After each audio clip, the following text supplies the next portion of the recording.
A lot of you wanted to know how I made the change from a radical leftist protesting Donald Trump to a free thinker ready to vote for Trump in the next election. So here's my story. First of all, I do want to say that 17-year-olds do not end up at protests by chance. The people who organize the protests know that young people are the easiest to manipulate, the easiest to convince of radical causes, and the most naive and ready to stand on the side of the street holding a sign, or even worse. I was groomed by someone in his 30s, and he had me do things that put me in harm's way, and I was used as a political pawn as a minor. I admit that I made mistakes. I should not have thought that way. So here's my story. I'm not going to make this video all about why I thought the way I did, more about how I changed and how I grew. I do want to clarify that I've never voted in a presidential election. I have always either been off the grid or abroad, and I've never had the chance to cast a ballot. I started traveling the world. I lived in the Middle East for about a year. I traveled to Africa, and I kept traveling for about 6 years.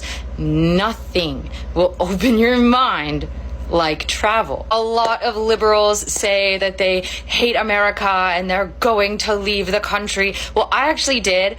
I didn't leave purely motivated by hatred for America. I was more so consumed by wanderlust, and I wanted to travel the world, and I'm so thankful that I did. But I learned that there are billions of people who would do anything to trade places with the most destitute American, because the most destitute American has it better than the majority of people in a lot of third world countries. And that is a lesson that I've never been able to shake. So when I returned from Africa and I started questioning things, a lot of the leftists that I knew and I was friends with, they did not like the questions I was asking. Like, if America's so bad, how come every person I met in Africa was enamored with my passport? They were more patriotic than me. That's when I started to question, like, what if America was great?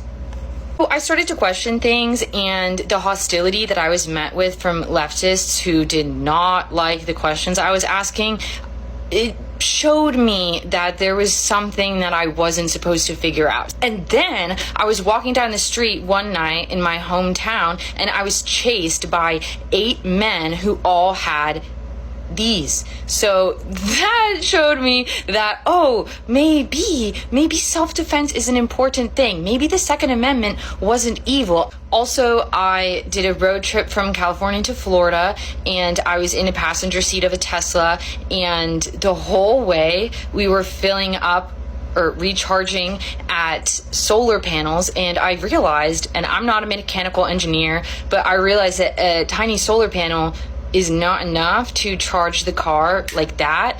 And once again, I'm not a mechanical engineer, I might be wrong, but it seemed like there was a diesel generator next to every solar panel. So this humbled me, because before that I was, everyone needs electric cars, we're gonna destroy the planet. But then I started to realize these electric cars are actually powered by diesel. And Elon Musk, you can correct me if I'm wrong, I totally respect Elon Musk. No matter what the answer is for what those diesel generators were, it helped me start to think, maybe I'm not being told the truth about climate change. Maybe there's more to the picture. It humbled me, just like traveling humbled me, to make me take a step back and think, oh, there's more to the picture that I'm not seeing. Also, in 2020, I moved to California, and I expected to meet all people who thought like me. I thought everyone in California was Democratic, but then I realized a truth that seems to be true all over the world, that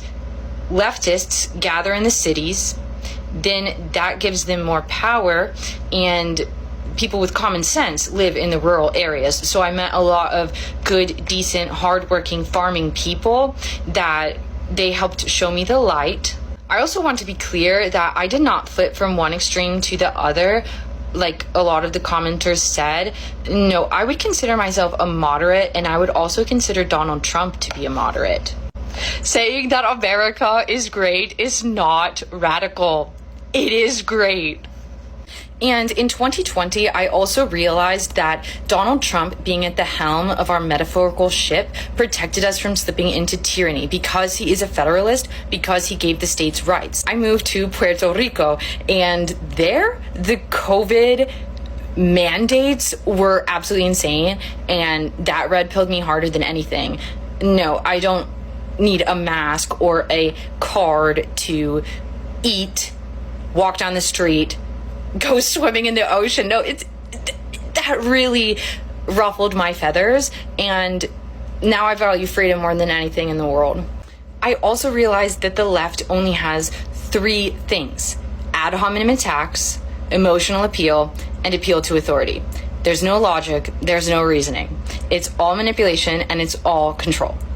If you want freedom, you would be a Republican. I've realized that Republicans were always my friends, no matter my opinion, but I had a lot of fake leftist friends who, as soon as I started questioning things, they wanted nothing to do with me, because those weren't real friendships. Those were cult bonds. Those were trauma bonds. Those were us against the world. Don't question anything. Scare tactics, fear mongering, victim mentality.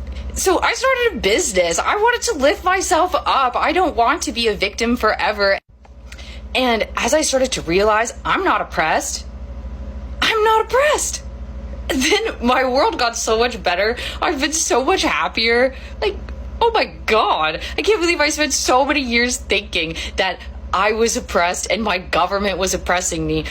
Okay, well, go to rural sub-Saharan Africa and meet people in shanty towns, and then come back here in your air conditioning with your purified water and all the amenities that you could ever dream of, and tell me you're oppressed? No, the illusion dissolved. It's over.